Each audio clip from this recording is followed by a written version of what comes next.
La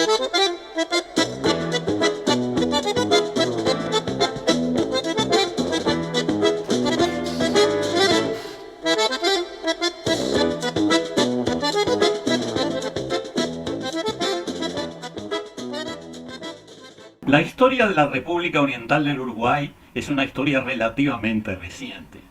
Se puede decir que la ocupación y colonización europea, que fue la que dio lugar a la formación de la sociedad uruguaya actual, no tiene más de 350 años. Por otra parte, el Estado uruguayo es aún más moderno. Pronto cumplirá sus 200 años de existencia. Bueno, sin más demora, aquí va la historia del Uruguay y de los uruguayos.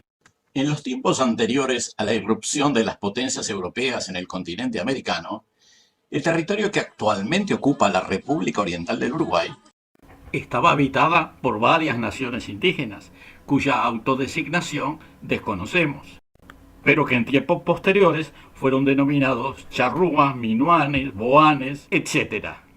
Eran pueblos fundamentalmente pescadores, cazadores de animales acuáticos y complementariamente plantadores de cultivos autóctonos, como el maíz, la mandioca, el zapallo, etc. Tenían hábitos relacionados con el movimiento y reproducción de los cardúmenes de peces y con el comercio desarrollado por medio de embarcaciones a lo largo de los ríos y otras vías acuáticas. Debido a las conductas agresivas de los primeros exploradores europeos, algunos grupos nativos, por ejemplo, aquellos que luego se denominarían charrúas, desarrollaron una actitud de resistencia frente a estos nuevos invasores. La banda oriental del río Uruguay se mantuvo en poder de los pueblos nativos por más de 2 siglos después del advenimiento europeo. Fue en ese periodo que el gobernador español de Asunción, de nombre Hernandarias, logró introducir vacunos en el territorio que, por estar constituido por vastas praderas, dieron lugar a su reproducción rápida. Debido a la abundancia de ganado, las naciones nativas modificaron sus costumbres productivas y se hicieron cazadores o pastores de ganado según los casos. La primera población de la banda norte del Río de la Plata, o sea, la banda oriental del Uruguay, fue fundada por los portugueses en 1681 con oposición hispana y fue denominada Colonia del Sacramento. Los españoles de Buenos Aires, ciudad que por su parte ya había sido fundada un siglo antes, se opusieron y en varias oportunidades procuraron desalojar a los portugueses, cosa que lograron en 1777 en el gobierno virreinal de Pedro de Ceballos. En ese mismo periodo, los españoles habían fundado una población en la bahía de Montevideo, en 1724, que habría de crecer hasta transformarse en la principal ciudad y puerto del territorio y más tarde competidor comercial de Buenos Aires. Esa ciudad se llamó San Felipe y Santiago de Montevideo. La colonización europea de la banda oriental fue progresiva. Se basó en la explotación del recurso ganadero y la gradual fundación de nuevos pueblos y ciudades. Los habitantes nativos fueron desplazados de sus tierras y cuando se opusieron fueron combatidos, desplazados o muertos. En algunos casos fueron incorporados en las nuevas sociedades criollas en formación. Estas poblaciones criollas, frecuentemente mestizas de europeos e indígenas, desarrollaron comunidades con un modo de vida y cultura particular que a partir de 1770 serían conocidas como gauderios o gauchos. Desde 1778, cuando el rey Carlos III aprobó el Reglamento de Libre Comercio en España, Montevideo pasó a ser uno de los 24 puertos americanos beneficiarios de ese régimen. Se incrementó notablemente el comercio, incluso superando al propio puerto de Buenos Aires. También a Montevideo llegaron numerosos esclavos africanos para su distribución en el resto del virreinato. Un número importante de esos esclavos permanecieron en Montevideo o en el resto de la banda oriental, y tanto ellos como sus descendientes se incorporaron a las sociedades criollas, imprimiéndole rasgos culturales que habrían de durar hasta nuestros días. Las políticas de España con relación a sus dominios eran muy restrictivas, y por esa razón se generó un sentimiento de insatisfacción entre las poblaciones criollas americanas. La ocupación de España por el Imperio francés en 1808 creó la oportunidad para los criollos del virreinato del Río de la Plata en general, y para los pueblos de la banda oriental en particular, de pensar en un enfoque autonomista para estas colonias, e incluso en un posible futuro soberano e independiente. La concreción de este sentimiento rebelde tuvo lugar en Buenos Aires a partir de la llamada Revolución de Mayo, el 25 de mayo de 1810, extendiéndose al año siguiente a la orilla norte del Plata, expresada en la Batalla de las Piedras, el 18 de mayo de 1811.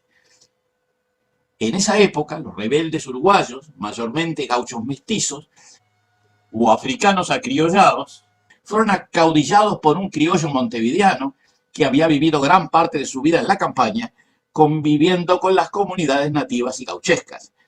Ese criollo se llamaba José Artigas. La rebeldía de las colonias españolas del sur se fue haciendo realidad con la constitución de las Provincias Unidas del Sur, basadas en Buenos Aires, desde 1813 hasta 1816, año en que se declaró su independencia. En octubre de 1811, las autoridades de Buenos Aires llegaron a un acuerdo con el virrey Elío de Montevideo, por el cual las tropas orientales debían abandonar el sitio de Montevideo y retirarse del territorio de la Banda Oriental. Debido a esta decisión, José Artigas, que se oponía abiertamente a los designios centralizadores de Buenos Aires y que había sido arbitrariamente nombrado por Buenos Aires gobernador del departamento de Yapeyú, tuvo que dejar las posiciones sitiadoras y trasladarse al norte a ocupar el lugar de su nuevo nombramiento en la otra banda del río Uruguay, cerca de la ciudad de Salto. Cuando el líder oriental comenzó su viaje al norte el 12 de octubre de 1811, fue seguido por unas 16.000 personas provenientes de los diferentes pueblos de la banda que llevaban sus ganados y pertenencias, además de 1.000 carretas. Llegado a su destino en la banda occidental del Uruguay, instaló su campamento en la primera semana de 1812 a orillas del arroyo Ayuí Grande. Desde allí organizó un gobierno provisional sobre el territorio controlado por sus partidarios, generalmente compuesto por criollos y gauchos, y además por charrúas y minuanes. A este episodio épico se le llamó la Redota. Más tarde, este hecho histórico fue bautizado como el éxodo del pueblo oriental, y fue tal vez el episodio que marcó más indeleblemente la confirmación de la nueva identidad de los pueblos orientales, así como la consolidación del liderazgo de José Artigas. Las autoridades de Buenos Aires procuraron instituir un régimen centralista. José Artigas, que se había convertido en líder de las poblaciones de la Banda Oriental y las provincias litorales, se opuso proclamando una ideología federal y popular, dando lugar a la formación de la Liga Federal de los Pueblos Libres, centrada en el campamento de purificación a orilla del río Uruguay en 1815.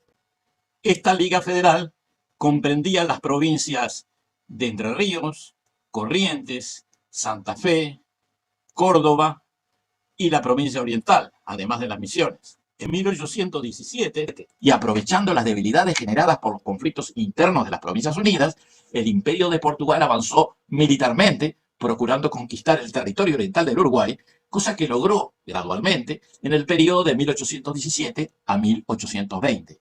En este último año, las fuerzas artiguistas fueron derrotadas y el caudillo se vio obligado a exilarse en Paraguay.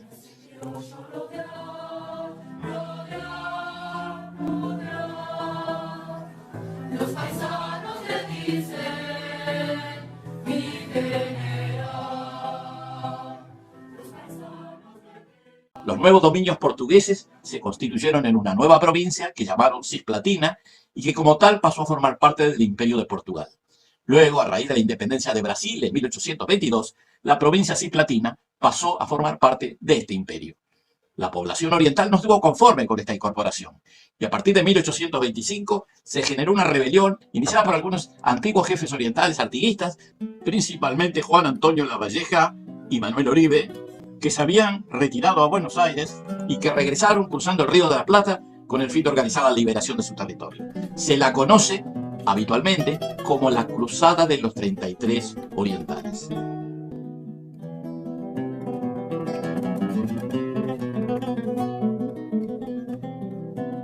El ejército oriental, Formado luego de la llegada de la Cruzada de los 33 Orientales a la playa de la Graciada, avanzó hasta conquistar la mayor parte del territorio de la banda, declarando la independencia y la reincorporación de la provincia oriental a las Provincias Unidas del Sur el 25 de agosto de 1825 en la ciudad de Florida.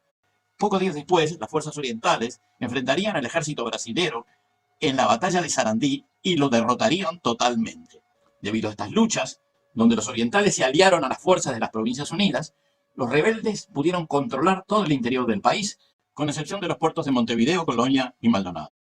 Una batalla decisiva tuvo lugar en Ituzaingó el 20 de febrero de 1827, en donde las fuerzas de las Provincias Unidas derrotaron totalmente a las tropas del Imperio de Brasil.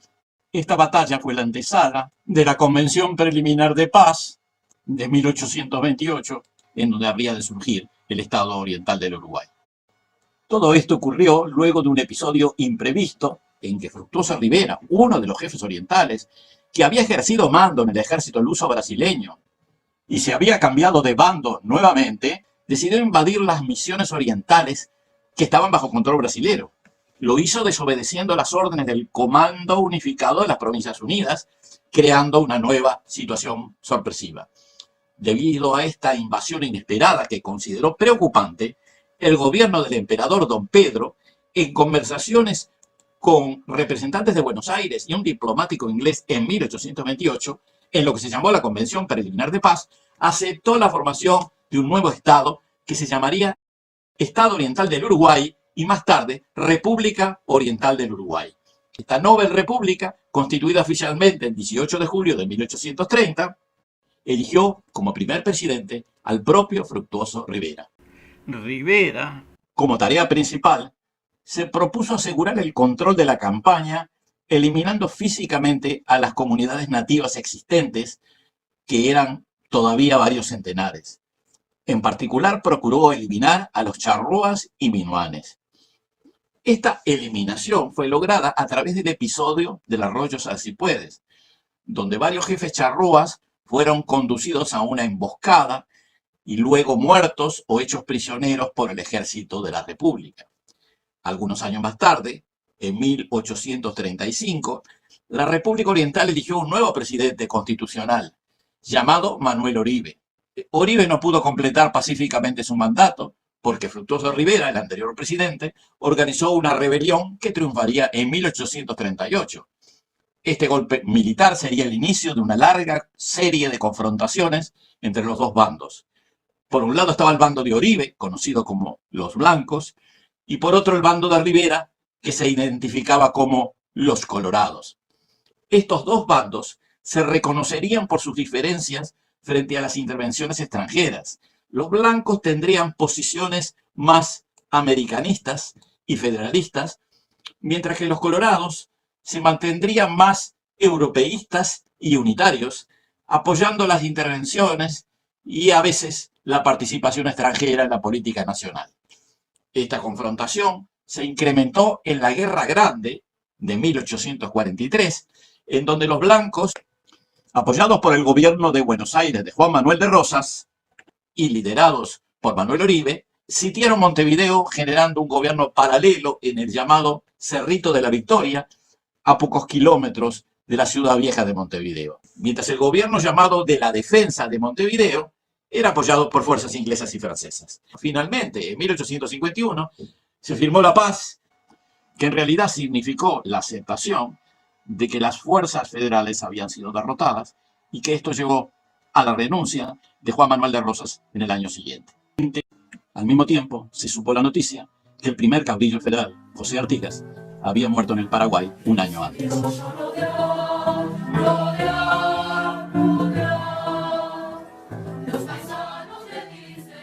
Con la muerte del caudillo se terminó una parte importante de la historia uruguaya.